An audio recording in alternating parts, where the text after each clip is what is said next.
Ladies and gentlemen, thank you for standing by. At this time, I would like to welcome everyone to Skye Bioscience's conference call to discuss Phase 2A Topline Clinical Trial results.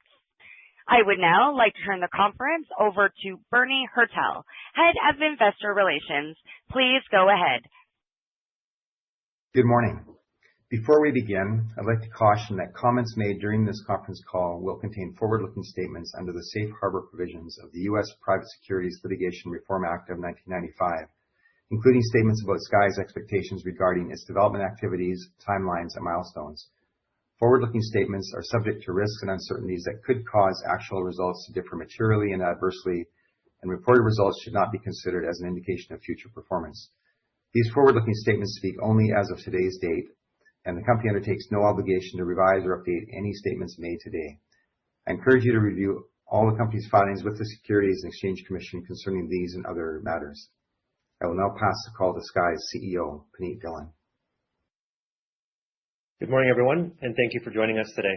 We appreciate you taking the time this morning as we review the top-line results from our Phase 2A CBeyond clinical trial in nimacimab in obesity. Before we begin, I want to acknowledge everyone on the panel today.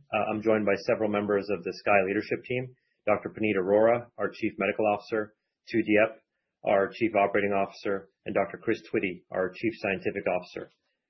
I'm also very pleased to welcome two of our key external experts who are with us on the call, Dr. Lou Aronne, former President of the Obesity Society and former Chairman of the American Board of Obesity Medicine, who also served as principal investigator for the CBeyond study, and Dr. Sean Wharton from the Wharton Medical Clinic and University of Toronto, and he's a leading clinician and thought leader in obesity medicine. We're grateful to both of them for joining us this morning to provide their clinical perspectives on the data and its broader context in obesity treatment. Okay, so here's what we're going to cover today in the call. I'm going to begin with an overview of the top-line results and what we've learned from this Phase 2A study. Dr. Arora, Dr. Twitty, and Mr. Diep will then walk through the efficacy results as well as information on the exposure response findings that were talked about in our press release today. They're going to also talk about that in more detail as well as the safety profile. And we're going to continue to emphasize that the safety profile remains a really important cornerstone of this program. I'm going to return at the end to summarize the key takeaways and outline our next steps. And finally, we're going to open the line for question and answers where both our management team and obesity KOLs will be available.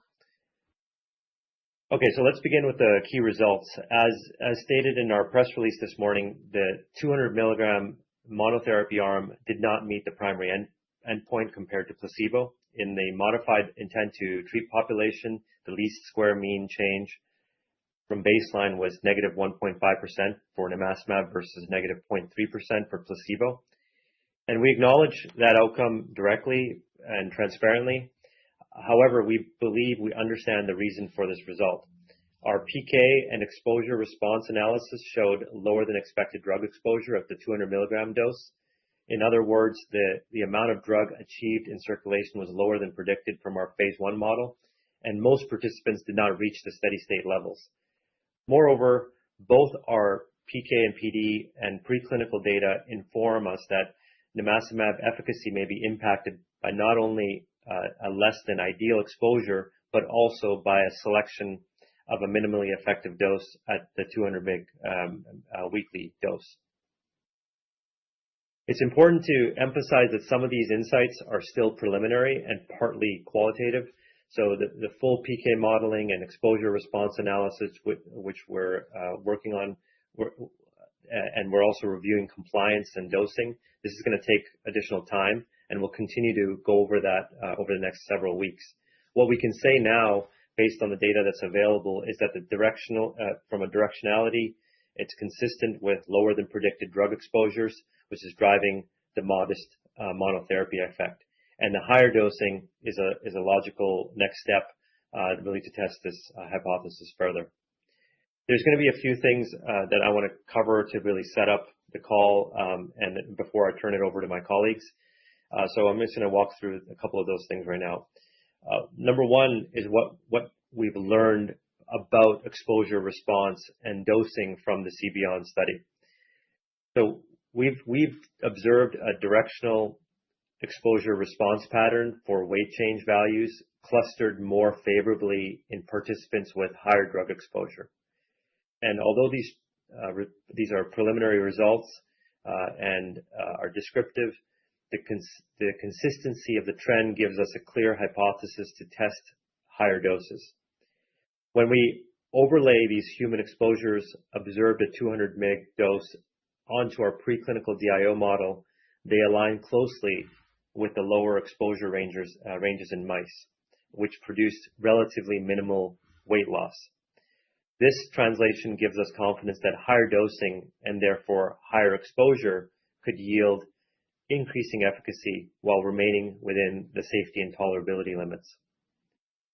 The analysis we've conducted so far supports this hypothesis, and the additional work is underway to quantify the magnitude of underexposure, understand the variability across participants, as well as assess any potential relationship between the observed exposure and the compliance behavior in a patient basis.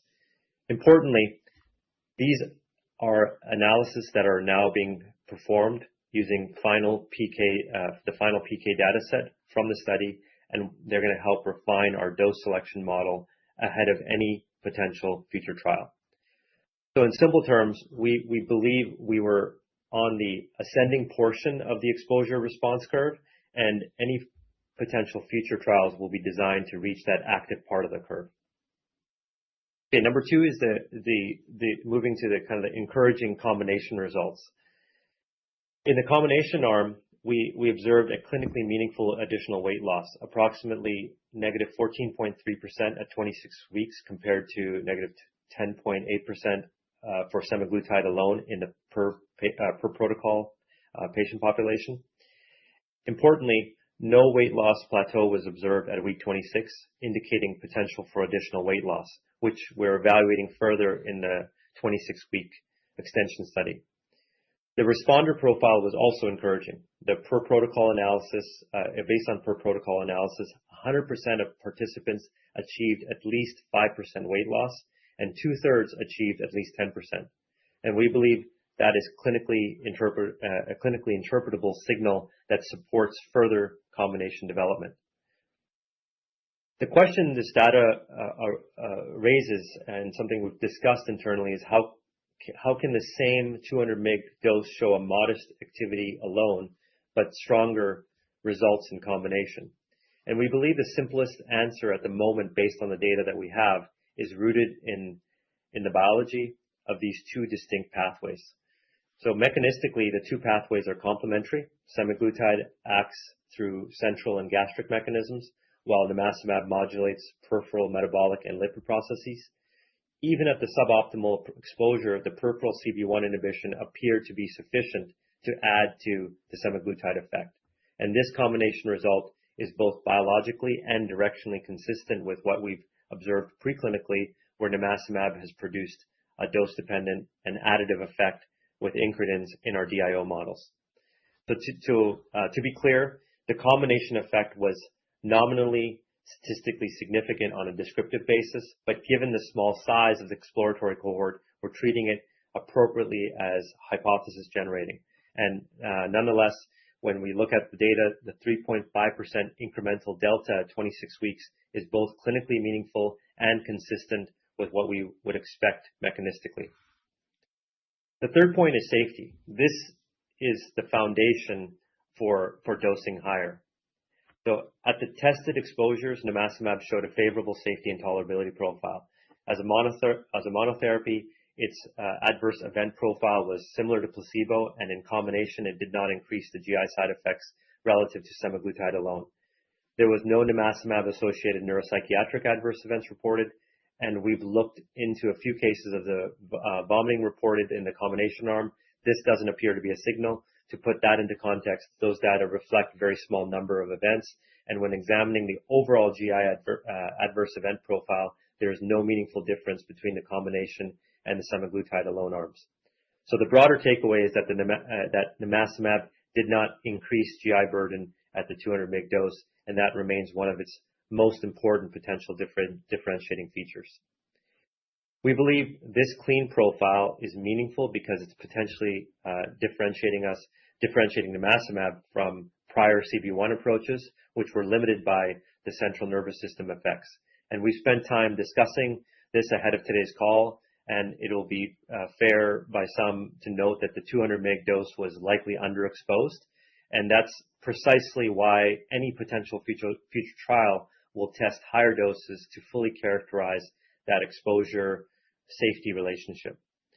However, what we'll cover today is that even in participants who achieved the higher end of the observed exposures in the study, we did not see any neuropsychiatric adverse events.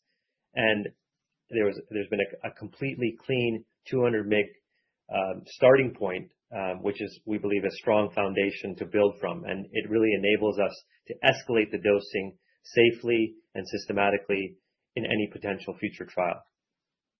So overall, we want to reiterate that this is a big step for the class, and we believe that nimacimab has moved the field forward on safety. Finally, I just want to touch on the bigger picture for a second. When you take a step back and what we take away from this data set, it provides some valuable insights. It demonstrated clinical activity and a complementarity in combination. It confirmed a favorable safety and tolerability at the 200 mg dose, and it provided an understanding of our PK model and exposure response direction that's actionable to dose higher and confirm that the dose exposure response for any future clinical study, we can model that. In the future, in terms of a broader comment or about the obesity landscape, where we recognize that GLP-1s dominate, but have potential challenges with GI burden, lean mass loss, and rebound. We believe nimacimab's profile, peripherally acting, is showing that this orthogonal biology, as well as the clean safety profile based on the data to date, really positions nimacimab with a potentially competitive and complementary product profile. So with that, I'm going to turn it over to Dr. Arora, our Chief Medical Officer, to begin the presentation of the clinical data in more detail. Thank you, Puneet.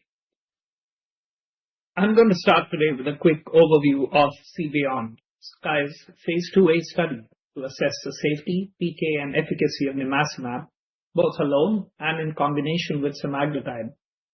The primary endpoint of the study is weight loss. CBeyond is a placebo-controlled, randomized, blinded study that is being conducted across 16 sites in the United States. The study has two parts. In the first, we compare nimacimab with a matched placebo. The second part compares nimacimab in combination with semaglutide with a placebo in combination with semaglutide. Participants were randomized 2:1:1 to these four study cohorts and treated for 26 weeks to the primary endpoint. This was followed by a 13-week follow-up period off therapy after the last dose of study drug. We subsequently added a treatment extension to the study. Participants were offered the opportunity to continue the study drug for an additional 26 weeks. In the monotherapy arm of the extension, all participants receive a 300 milligram open-label nimacimab every week with the purpose of further refining our PK and safety models. The combination participants remain on blinded therapy as assigned during the initial treatment period. I will now hand it over to Tu to briefly discuss the rationale for dosing in CBeyond.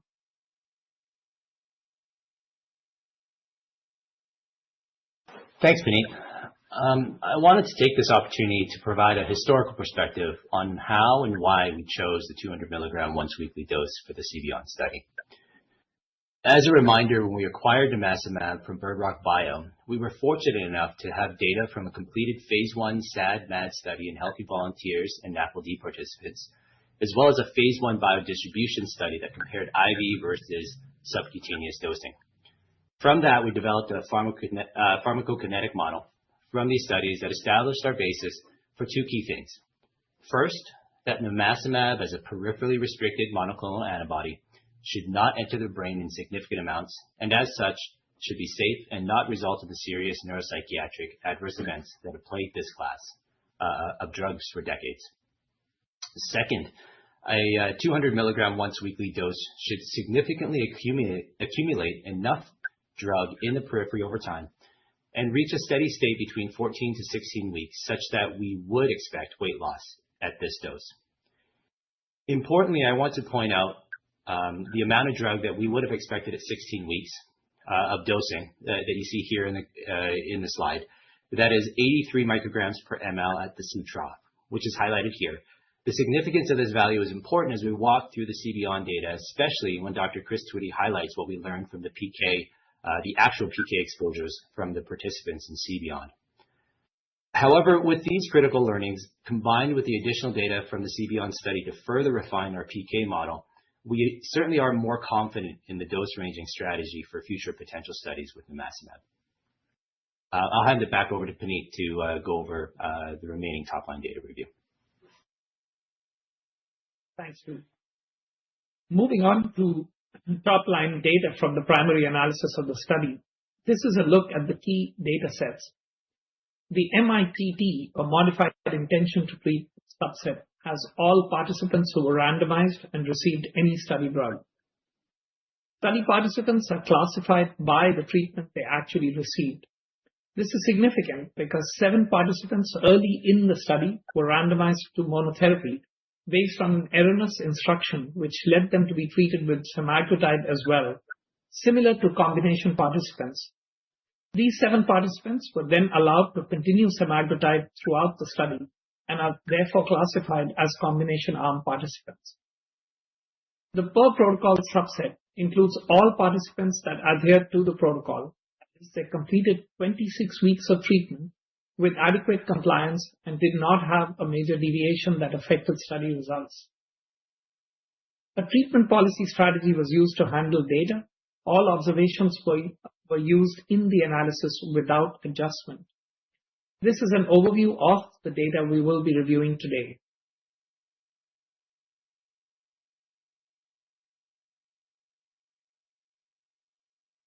So here,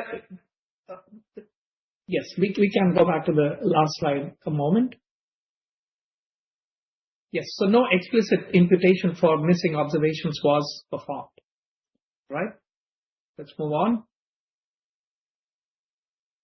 Okay, so this is an overview of the data we will be reviewing today. The 26-week primary efficacy data for both monotherapy and combination therapy, safety and tolerability data, and top-line data from the body composition DEXA scans will be presented. The biomarker data is not yet available for review. 136 participants were randomized to the 4 study cohorts. 37 participants withdrew from the primary study treatment prior to 26 weeks. This was largely balanced across cohorts. The mean age was 45.6 years. The mean BMI was 36.8. 85% of the participants were female. The nimacimab cohort had a higher mean weight at baseline, 107.3 kilograms, compared to 101.7 kilograms for placebo. The nimacimab with semaglutide cohort also had a higher mean weight of 101.3 kilograms compared to semaglutide with placebo control arm at 92.3 kilograms. Of the 37 withdrawals, the next slide. Yeah, having a problem here with the technicals here. Does that work? Yeah. Yes. Of the 37 withdrawals, only 5 were because of an adverse event.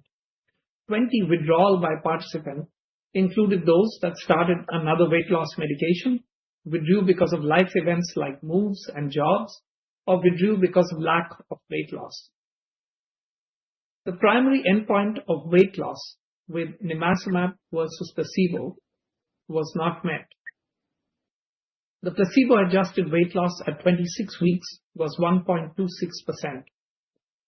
The combination treatment had a placebo-subtracted weight loss of 12.94% in the MITT analysis, which was meaningfully greater than the semaglutide and placebo mean of 9.99%. The p-value for this comparison was 0.03. In the per protocol subset, the combination cohort had a 3.51% additional weight loss over the semaglutide only treatment cohort, with a p-value of 0.01. The placebo-subtracted weight loss at 26 weeks for the combination treatment was 14.29% at 26 weeks. As a reference, in the step 1 trial for semaglutide treatment, the placebo-adjusted weight loss at 68 weeks was 12.4%. On the next slide here, we see the weight loss data plotted by time in the study for monotherapy treatment, showing the trajectory of change in weight. On the next slide, the same data is plotted with adjustment for placebo, which is now represented by the flat black line with zero change, allowing us to see the trajectory of weight change that is attributable to nimacimab clearly. Here we see a waterfall plot with individual participants represented in the nimacimab and placebo arms. In the MITT analysis, 13% of participants on nimacimab treatment alone achieved at least 5% weight loss, and 5% achieved 10% or greater weight loss, compared to 7% and 2% for placebo. Now moving on to the combination treatment. This plot shows the trajectory of weight loss for nimacimab and semaglutide combination therapy in red, compared with semaglutide and placebo in blue, and the placebo treatment only in black. The following plot is showing the placebo-adjusted weight loss for the combination therapy and the semaglutide treatment with placebo. Placebo is represented by the black line above, with no change now shown. In the next plot, we see the combination cohorts now represented with the weight loss adjusted for the control arm, which is semaglutide treatment with placebo. This now helps us to see the time-based trajectory of change in weight that is attributable to the addition of nimacimab. These plots show a trajectory of continuing weight loss with the combination treatment without any plateau in weight during this 26-week treatment period. Now, as before, we are seeing a waterfall plot representing individual participants receiving combination therapy and the semaglutide control. In the per protocol population, 100% of combination participants lost at least 5% of weight, compared with 85% for semaglutide alone, and 67% lost at least 10%, compared to 50% for semaglutide alone. Now we'll move on to the body composition DEXA scans. The top line data shows that the combination arm lost 76% of the total weight loss as fat loss, compared to 72% with semaglutide. For lean mass, the loss was 24% compared to 28% for the semaglutide alone treatment. This represents a healthier weight loss, more predominantly fat mass, and this is reflected in the change that we see in the lean to fat mass ratio at 26 weeks. The ratio increased by 0.13 for semaglutide alone and 0.26 for the combination treatment, with a p-value for this difference being 0.01. In summary, following 26 weeks of treatment, the primary endpoint for CBeyond, weight loss with nimacimab compared to placebo, was not met. However, the combination of nimacimab with semaglutide showed a meaningful difference in weight loss as compared to the treatment with semaglutide alone. The placebo-adjusted weight loss with the combination treatment was higher at 26 weeks than that seen with semaglutide alone at 68 weeks in the step 1 trial. An improvement in the lean mass to fat ratio was also seen with the combination treatment compared to semaglutide alone. Chris is now going to talk about the exposure levels seen for nimacimab in this study. Thanks, Puneet. We are currently focused on understanding the relationship between nimacimab exposure and efficacy. I'd briefly note that the PK data we are able to share with you today is preliminary data and not the final PK dataset, which will be delivered subsequently and analyzed over the next few weeks. Since the week 26 PK measurements were not readily available, we initially focused on evaluating the relationship between weight loss and exposure by using week 16 C-trough measurements shown here. While this analysis has less than half of the data points that will be available with our final analysis, we are still seeing an interesting association between weight loss and serum concentrations of nimacimab. With an R-squared value of 0.038, we are cautious to not overinterpret this data, but we're encouraged by the trend towards increased efficacy with increased exposure. This data, coupled with multiple dose titration preclinical studies, suggests that higher dosing will likely drive more meaningful efficacy. Both Puneet and Tu will provide their perspective on higher clinical dosing strategies. A separate observation with this data set relates to the relatively wide range of C-trough values observed at this week 16 time point. Specifically, when we overlay the percentiles of predicted C-trough levels based on our previously modeled PK curves derived from our phase 1 clinical data that Tu previously discussed, we see a few participants with serum nimacimab concentrations in the highest percentile, as well as a few at the median level. Unfortunately, many of the participants had nimacimab concentrations at or even below the lowest predicted levels. While a less than ideal exposure for many participants can be observed in this figure, stepping back to examine exposure from the beginning of the trial reveals this issue more clearly. In this next figure, we highlight PK curves with observed C-trough values from baseline through week 16 for a few representative participants. The PK curve seen on the left is an example of a participant with an optimal exposure of nimacimab. In contrast, the PK curves in the middle and the right are representative of suboptimal exposures. I would note that monotherapy and combination participants both had these types of curves, although our preliminary analysis suggests that the combination group had slightly better overall exposure than the monotherapy group. Our final PK analysis will provide a more detailed examination of this observation. I would note that any potential difference in nimacimab exposure between monotherapy and combination groups is distinct from the suboptimal nimacimab exposure that is evident in the majority of our participants. Additionally, our initial anti-drug antibody analysis suggests that ADAs are not driving nimacimab clearance. Our final PK analysis, which will include evaluation of participants' clinical diaries, will help us better understand potential compliance issues that are likely to be key drivers in these suboptimal exposures. Moving beyond the observed suboptimal exposure in our CBeyond trial, I'd like to take a moment to further address nimacimab's potential for increased efficacy. While we cannot share the Emax for nimacimab today, we plan to develop this using the full PK dataset in the near future. Separately, it is relevant to consider how learnings from our preclinical data may translate to our current clinical observations, particularly as they relate to dose response. Skye has a robust preclinical diet-induced obesity model, which has been used to run multiple independent dose response studies. While there are potentially small differences in biology and behavior of a DIO model, CB1 biology is highly conserved and a reasonable translation for the clinic. The table we're looking at this slide summarize various independent dose titration studies in our DIO model, which cover multiple logs of nimacimab dosing. Additionally, PK analysis in this model enables us to understand the relative exposure as measured by AUC analysis for each dose, as noted in the second column from the left. The table also describes an extensive range of weight loss associated with this wide range of dosing.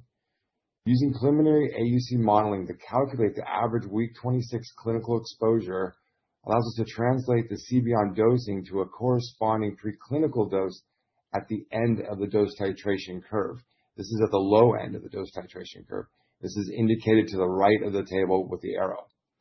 Collectively, CBeyond's position in this relatively ineffective preclinical dose range suggests that with higher clinical dosing strategies, there is an opportunity to significantly increase the efficacy of nimacimab. I will now hand the presentation over to Tu, who will discuss how nimacimab can be safely dosed higher. Thanks, Chris. This is a great overview of what we've learned from our DIO mouse models and ultimately how we can translate it to our human studies. While we didn't have the luxury of these data prior to starting CBeyond, we can certainly use them to inform our next steps for dose ranging in future clinical trials. As Chris noted, the 200 milligram once-weekly dose in humans is predicted to be between the 7.5 milligram per kilogram and 24 milligram per kilogram dose in mice. While using the same approaches to translating these doses, we could assume that the 75 milligram per kilogram and 240 milligram per kilogram doses would approximately be 600 milligram once weekly and 1000 milligram once weekly of nimacimab in humans. We believe these doses could potentially provide a similar stepwise increase in weight loss observed in the DIO mouse studies, while still maintaining a substantial safety margin well below the NOAEL dose we observed in our non-human primate toxicology studies. As I noted earlier, we expected the 200 milligram dose to have extremely low concentrations in the brain. As you will hear from Dr. Aurora shortly, this proved to be true, as we saw little signs of neuropsychiatric issues in participants treated with nimacimab. Even more, when we looked at participants who had high exposures to nimacimab, we did not see any correlation with increases in safety concerns, including gastrointestinal and psychiatric adverse events. I'll turn it back to Puneet to discuss the safety and tolerability data. Thank you, Tu. Safety and tolerability of nimacimab is a key endpoint in CBeyond. Overall in the study, 81% of participants reported a treatment-emergent adverse event. These were largely balanced across the study arms. 82.5% of participants on nimacimab, 75% on placebo, 78.6% on the combination, and 91.7% on semaglutide reported adverse events. 95% of these participants who reported a TEAE reported them as mild or moderate. Here we now see the reported TEAEs by system, organ, and class. The most frequent TEAEs are general disorders including injection site reactions, followed by GI disorders, infections, and infestations. No study arm shows a greater incidence of GI or nervous system disorders as compared to others. When we look at TEAEs by preferred terms, nausea followed by dizziness and injection site erythema are the most frequently reported events. Dizziness was reported by placebo arm participants more than by those treated with nimacimab, and by semaglutide-only participants as compared to those on combination treatment. Rates of participants reporting nausea and injection site erythema were not different across arms. Taking a closer look at GI-related events, the overall incidence of participants reporting TEAEs was not meaningfully different between placebo and nimacimab and between the combination treatment and semaglutide alone treatment. Given the small size of these cohorts, some differences in reporting individual events were noted. Placebo participants reported diarrhea more frequently than nimacimab. In turn, nimacimab participants reported more constipation. Combination treatment participants reported more vomiting but less constipation than semaglutide only. Notably, of the 40 participants in the nimacimab arm, only one incidence of vomiting was reported. We looked at whether GI-related events were seen more frequently in participants that had higher exposure levels of nimacimab, which you can see on this slide. No such association was seen in either the monotherapy or the combination therapy arms.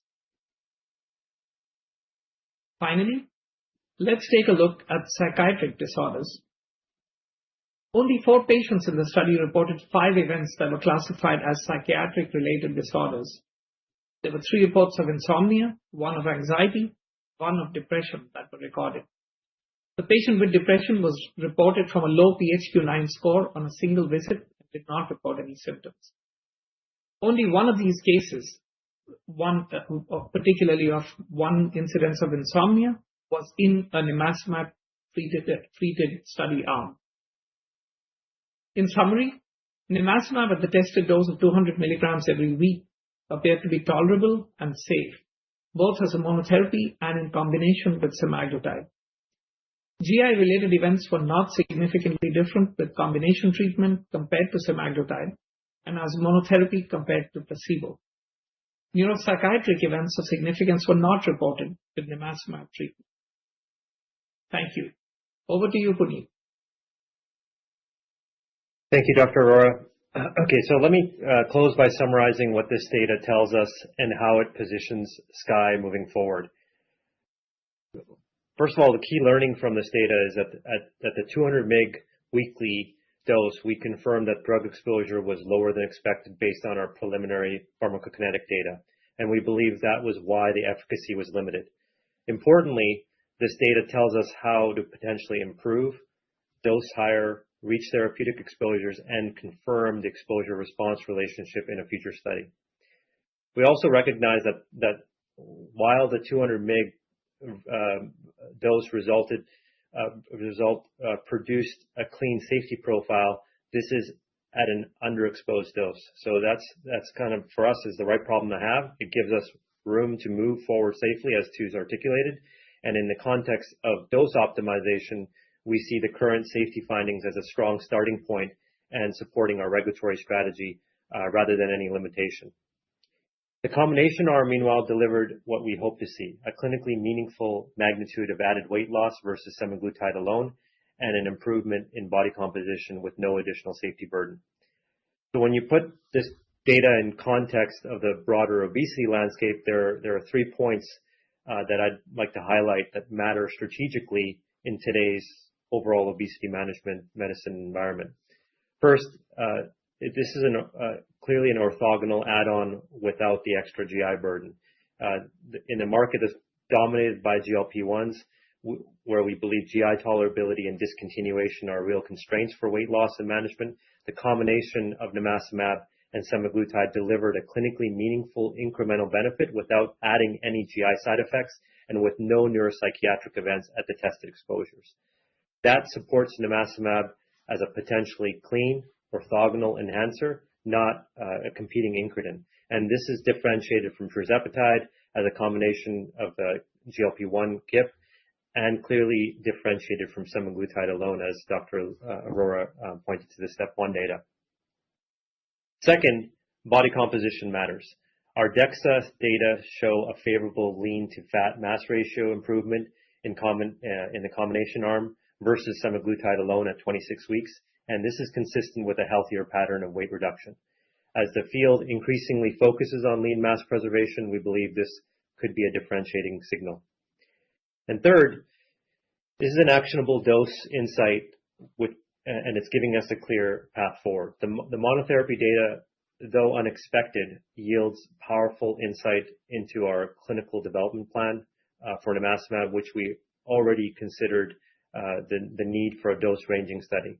So while we did not meet the primary endpoint, what this data lays out is a clear minimally effective dose for nimacimab, and it also provides guidance on how we can and how we should go with our dose to achieve a more effective dose.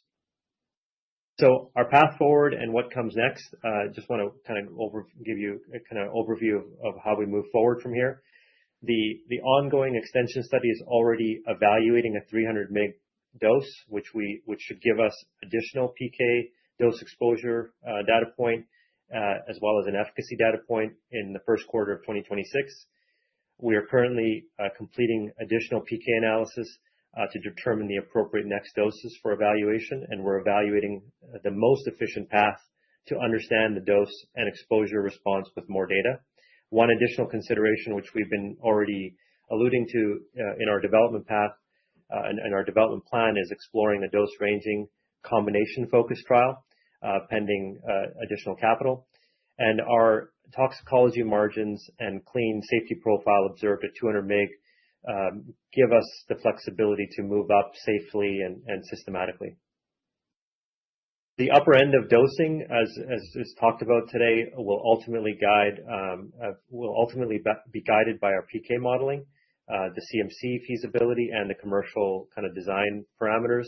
But those analyses are ongoing, and we feel confident about that. We believe our safety margins give us the flexibility to explore the higher doses, including the monthly dosing option, which is going to be enabled by our current drug supply. And just as a reminder, we're continuing to do a parallel R&D activity to evaluate a higher concentration formulation. A few additional points I want to touch on regarding milestones. So the 52-week data point from the combination arm will be available in Q1 2026. This is going to help us characterize the overall durability of the effect, as well as inform any potential phase 2 design. And we plan to have a deeper data cut based on the 26-week primary endpoint. Those results are going to be presented as a late-breaking oral presentation at Obesity Week. Our cash runway remains unchanged into Q1 2027. So with this projection, it excludes the cost of any additional phase 2 clinical study. But what that means is we have the resources to better understand our dose and exposure response, as well as plan for the next clinical study. And with that, I'd like to thank the team for their tremendous effort to crunch the data in the time that we had, and all of you for your engagement and thoughtful feedback, as well as continuing to build on these results. At this point, operator will open the line up for any questions. Thank you. We will begin the question and answer session. To prevent feedback disturbance, please mute your webcast audio when dialing in to ask a question. And if you would like to ask a question, please press star 1 on your telephone keypad to raise your hand and join the queue. And if you'd like to withdraw your question, again, press star 1. Your first question comes from the line of Jay Olson with Oppenheimer. Please go ahead. Oh, hey, thank you for providing this comprehensive update. We have a few questions. In the context of the favorable safety data with no neuropsychiatric signals, can you talk about the optimal dose range of nimacimab that you're planning to test in the monotherapy setting and the corresponding therapeutic profile, especially with regards to maintaining clean neuropsychiatric safety and also the degree of weight loss that you're planning to achieve in the monotherapy setting? And then we have some follow-up questions if we could.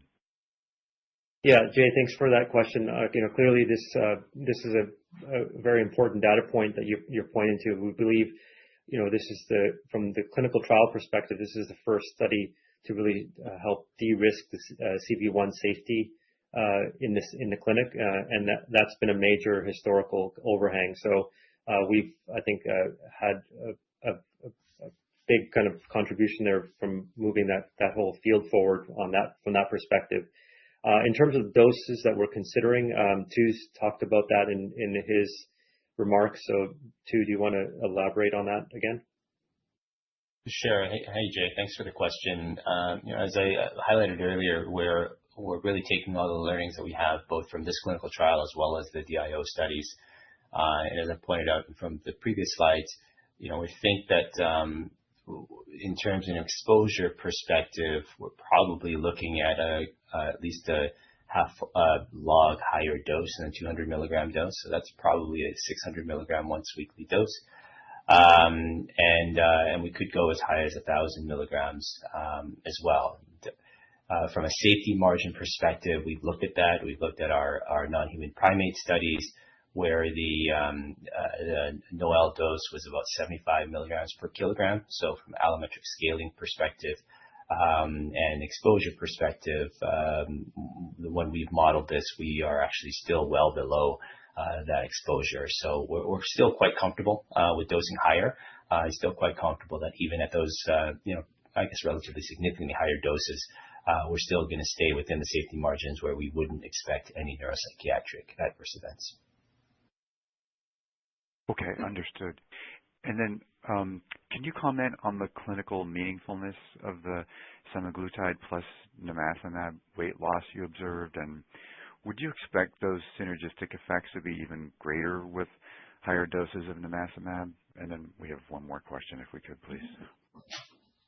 Yeah. So, Dr. Arora, do you want to talk about a little bit of the orthogonal synergy that we're seeing in the combo results?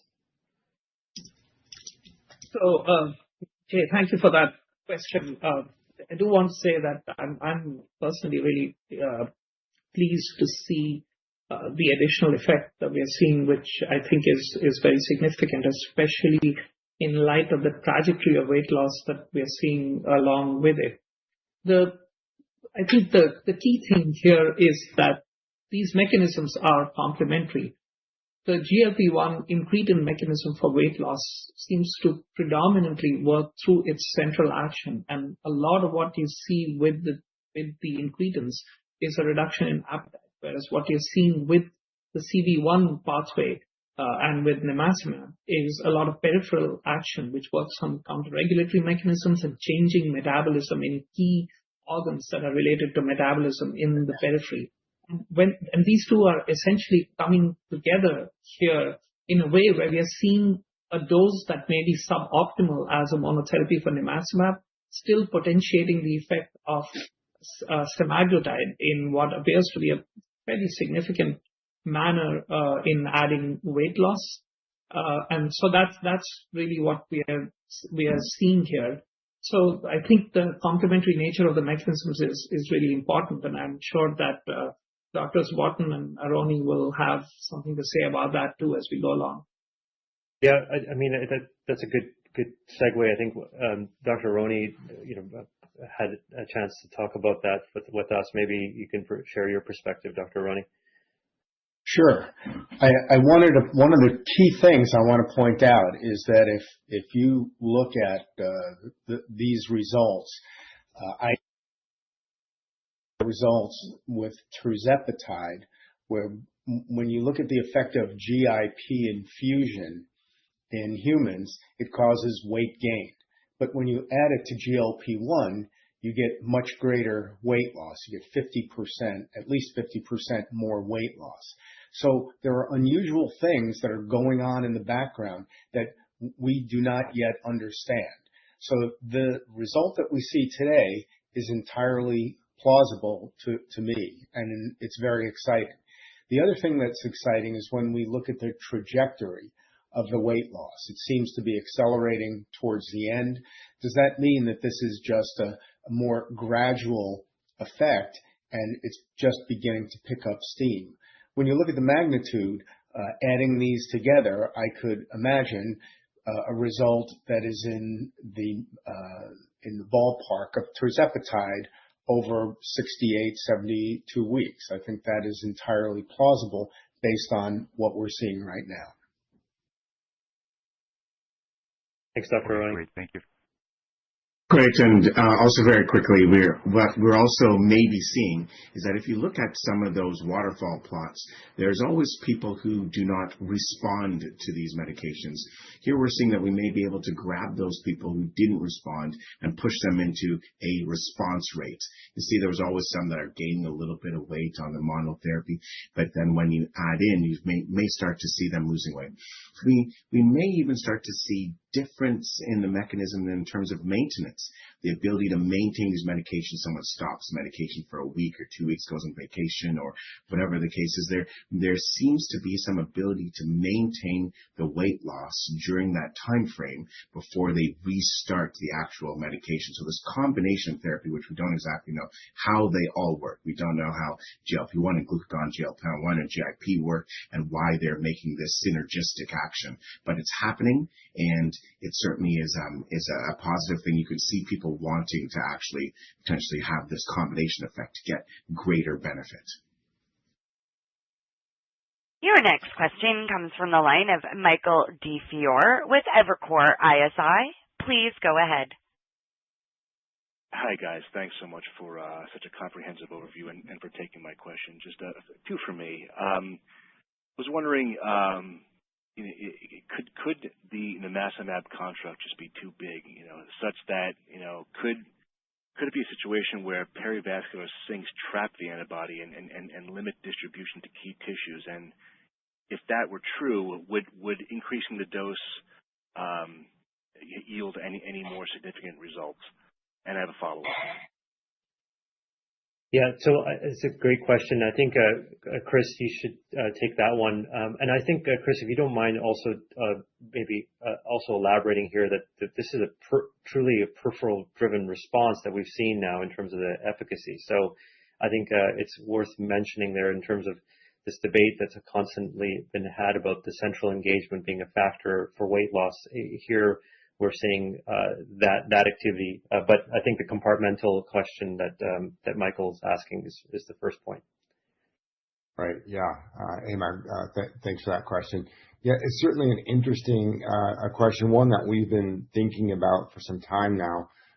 When we reflect back to the DIO model that we have obviously more granularity insight into, we do believe that the antibody is able to get into tissues, and we can actually do biodistribution and see it readily interacting with some of those key tissues and compartments that we think help drive this peripheral response, notably adipose tissue, GI tract, muscle, etc.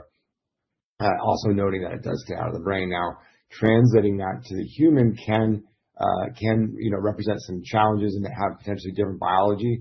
And so there may be potential relative difference between the ability to access those compartments in the human and the mouse. But we believe with the correct dosing, we believe that we can get there. But I would acknowledge that it may be a bit different in terms of the applicability, the relative translation of the mouse to human dose.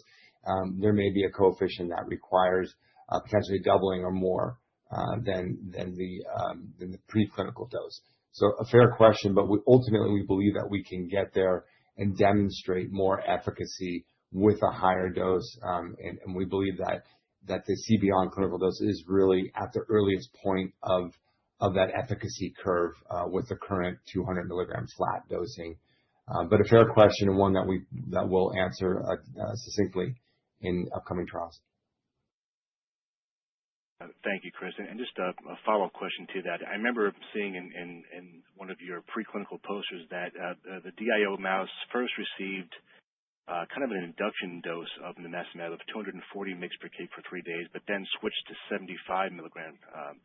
Like the whole idea of an induction followed by a maintenance dosing, would that be kind of a possible route to go in humans?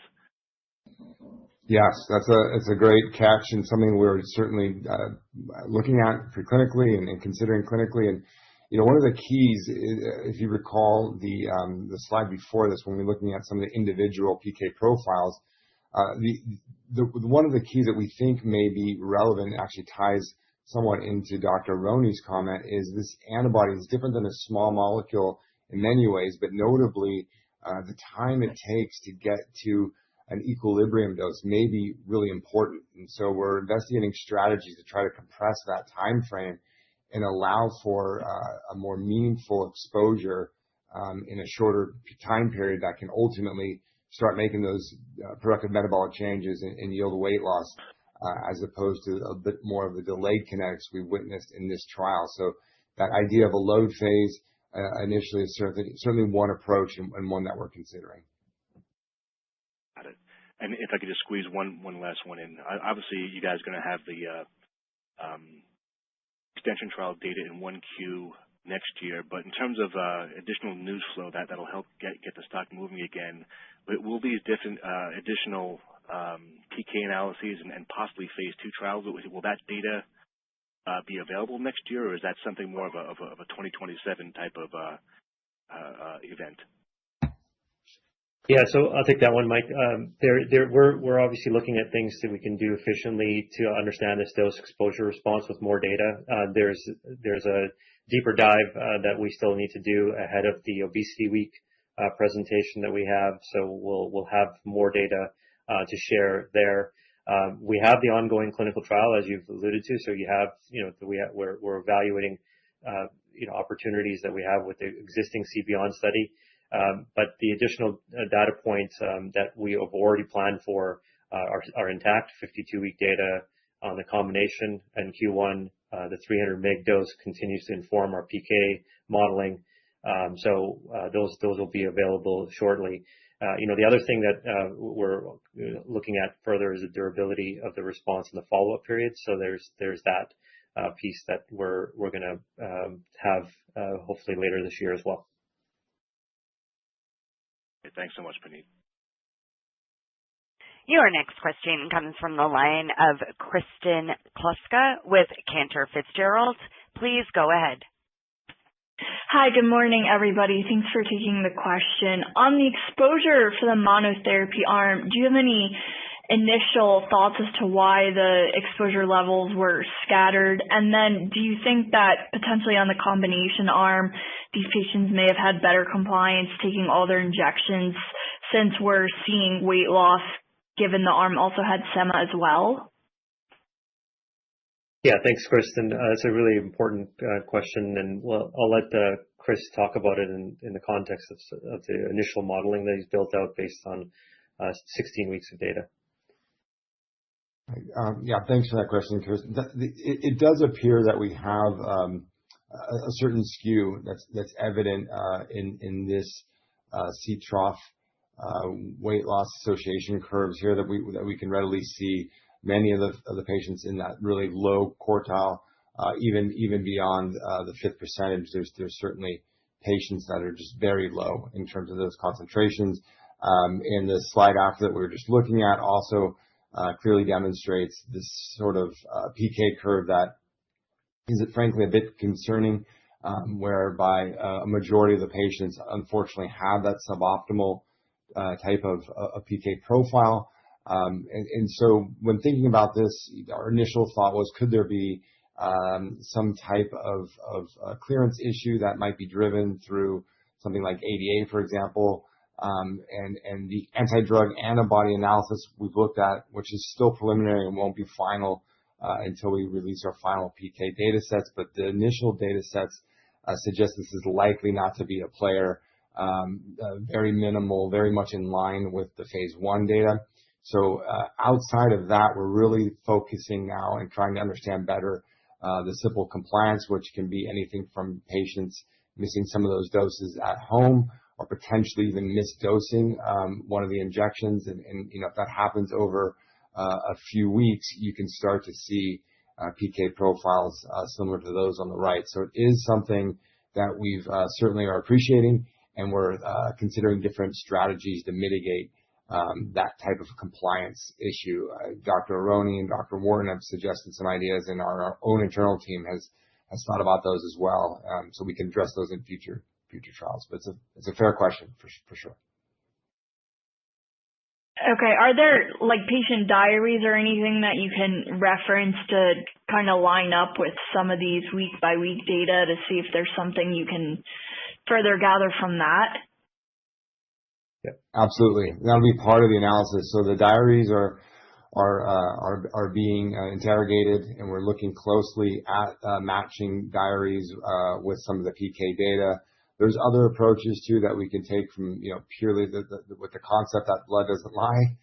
We can do things where we can mitigate and extrapolate from the diary and look at the blood and sort of put that together to have a better understanding of compliance. But yes, diaries are part of the equation for sure.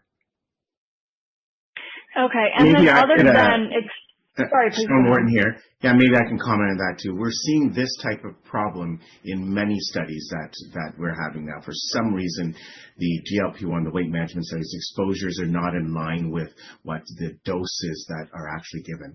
Are people shooting the drug up into the air, or do we need to monitor them more closely in the clinic? Is something else happening? So it is a phenomenon that's not just a CB1 as the CBeyond trial, but we're seeing it more so. And the more patients you have in the trial, the better you can actually mitigate that. But I do see it as a bit of a challenge, and we don't have the answer, to be clear.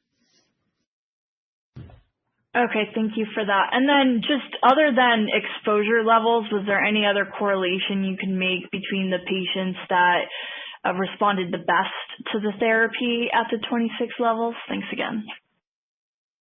I think that's what you're pointing to in terms of we're going to have to investigate this further in terms of compliance and adherence. That is a factor that we're looking into as well. Kristen, we do have a planned biomarker analysis that's still ongoing. That's going to still be some time. So hopefully something comes out of that. But I think that's also potentially what you're referring to as well. But at this point, no additional kind of biomarkers that seem to be pointing to any responders.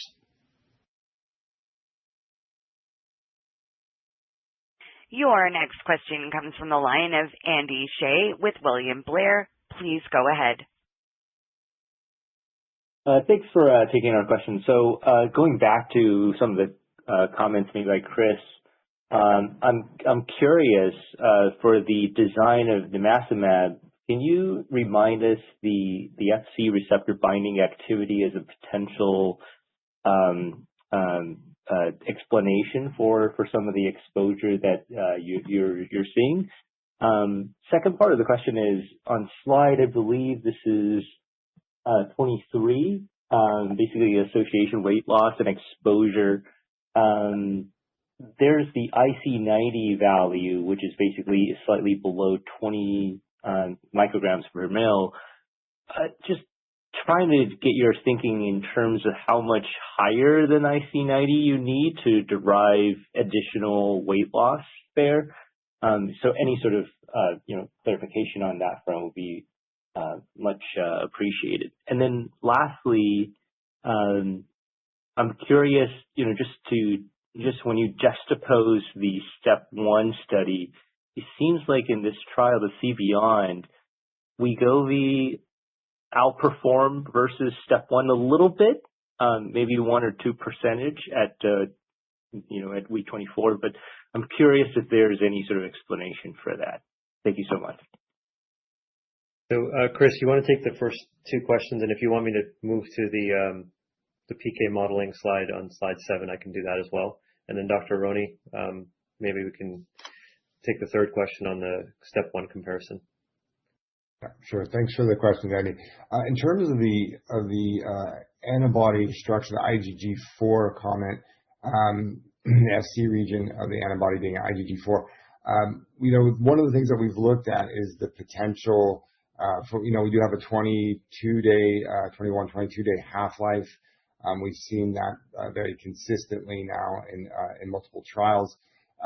When we looked at the performance of this antibody in the murine system, it certainly has a more truncated half-life, roughly 2 to 3 days. And we believe that the driver there is neonatal receptor recycling. So we're doing things to understand, such as crossing our human CB1 mice with the human neonatal receptor to get something closer towards to the clinic in terms of the behavior of the antibody. But ultimately, we do think that our nimacimab antibody is quite stable and likely through FcRn recycling dynamics. That gives it its strong half-life. We don't believe class switching has any limitations that might be occurring without that. So we do have some small additions to prevent Fab switching with the antibody. Overall, I don't believe the dynamics relates to ADA or any FC concern. More than likely, compliance issues, as Dr. Warden was pointing to, we think might be the driver. In terms of your follow-up question, when looking at the relationship to IC90 here in this figure, we can see that there's a few of the participants have some observations that are very close to that IC90 threshold, and of course some that are further away. The actual level in terms of achieving relative to the IC90 is still up for debate. When thinking about the previous question shared by Mike, you really start to think about maybe serum nimacimab as being one important metric, but more than that, thinking about the compartmental concepts, getting nimacimab into adipose tissue or muscle, even into other organ tissue systems that could really help drive some of these peripheral modulators. And so maybe we need to be thinking more about not so much as it relates to the IC90, but but what kind of concentration is required to get into those compartments. And that may be more than a 2 or 4 or even 6, 8-fold.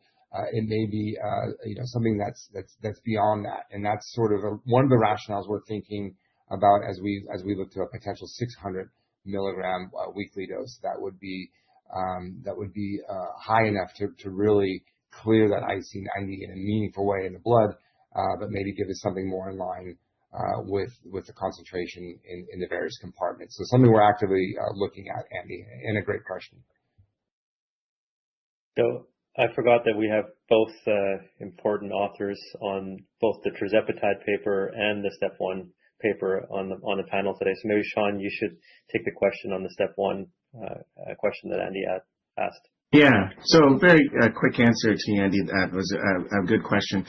Every time we see another semaglutide trial at the week 16 or at whatever stage, it's at different time frame. We have, if the weight loss was a little bit less than what we had with Step 1, a little bit more than what we have with Step 1, it's all within the realm and within the zone. So we're never looking for the exact type of timing, the exact type of the result, because timing is all different and the patient profile is different, smaller number of patients, different space and time. So never a concern. Head to head is going to be the most important.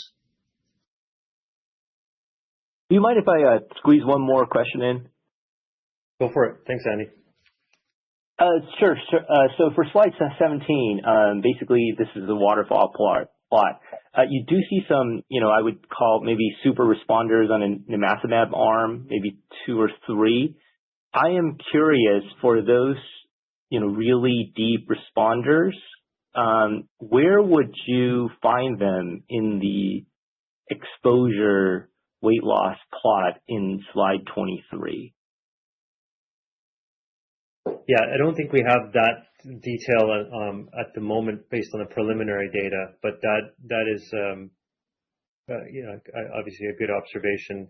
I don't know if you want to touch on the demographics relative to this, Dr. Arora, but to answer your question directly, we don't have it broken down based on slide 23 at the moment, to my knowledge. Chris, got it. Is that correct?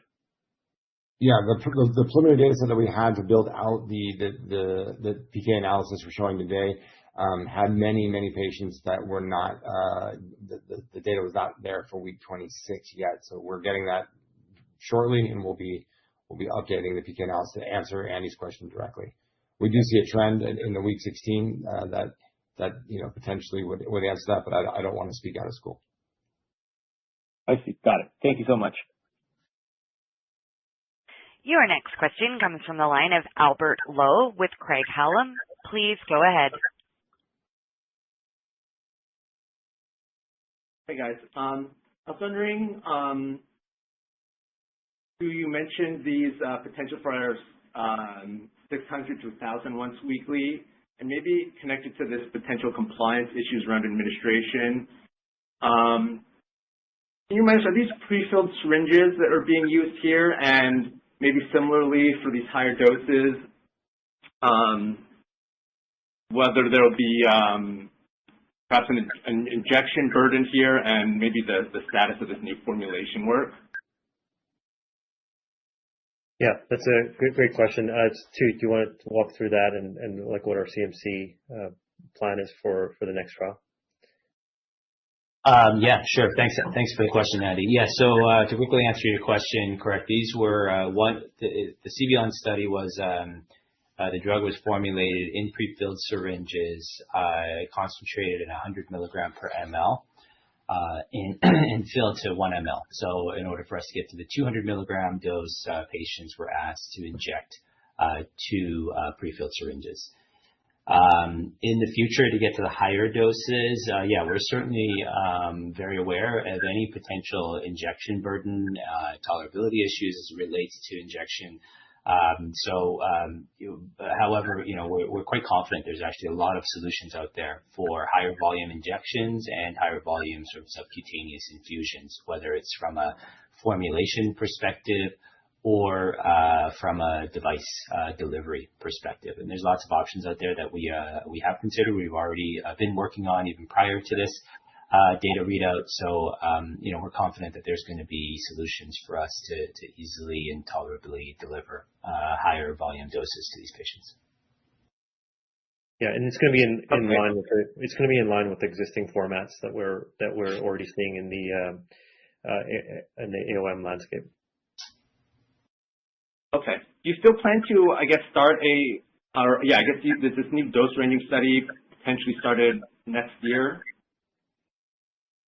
Yeah, that's the plan. So I think that's a very important point that you're bringing up. We've obviously generated an actionable kind of understanding here from a dose exposure understanding from this study, the proof of concept study. So when I look at the big picture, the timeline for us has remained intact. This is the data point that we needed to understand what we're going to be doing for the next trial. I think there's a little bit additional learning that we're going to take a moment to understand in terms of how the combo path could look like. That's certainly encouraging. So we're evaluating from a development standpoint a strategy that can support further review of what a combo path could look like. But we're also going to continue to evaluate what the dose ranging needs to be to better understand our monotherapy dose response. Great. One last question. Can you give us any more color on what trends you saw in the nimacimab PK profile in the combo treated patients? What trends we saw in the sorry, was that safety you were asking about? Or no, in the PK profile. In the PK profile. Okay. In the combo. Yeah, I could speak to that. So the by and large, it was a relatively similar PK profiles. The exposure overall did seem to be a bit more favorable in the combination. So our early analysis, is looking like there may be a bit more. We're hesitating a little bit in being too firm. So sort of waiting for the final PK data set where we can really make that claim. But that's something that's a bit soft and we're seeing. Well, we don't know if that's because maybe you can imagine in a combination setting there may be better compliance. It may be that patients are losing more weight, and it could impact how we look at exposure. So we want to be a bit hesitant to really provide too much color. But it's not, I would say, night and day. We don't see striking difference that would maybe argue why the combination effect is as dramatic as it is relative to the monotherapy. We believe overall they're mostly in line, but we'll have that final data set, in the next few weeks to month, and we'll share it with you as soon as we can do that. Yeah, we have a bit of a short time here. I think we're running over, so we want to get through the rest of the questions. Can we take the next question from? Your next question comes from John Wolleben with Citizens. Please go ahead. Hey, thanks for taking the question. Just one for me for Dr. Wharton and Dr. Aronne. Wondering if we think about, offering 2 injections to your patients, are you seeing enough at this week 26 endpoint to say, hey, doing 2 injections is better than doing 1? And if not, what do you want to see at week 52 in terms of separation or attributes to make that offering, attractive to someone looking to lose weight?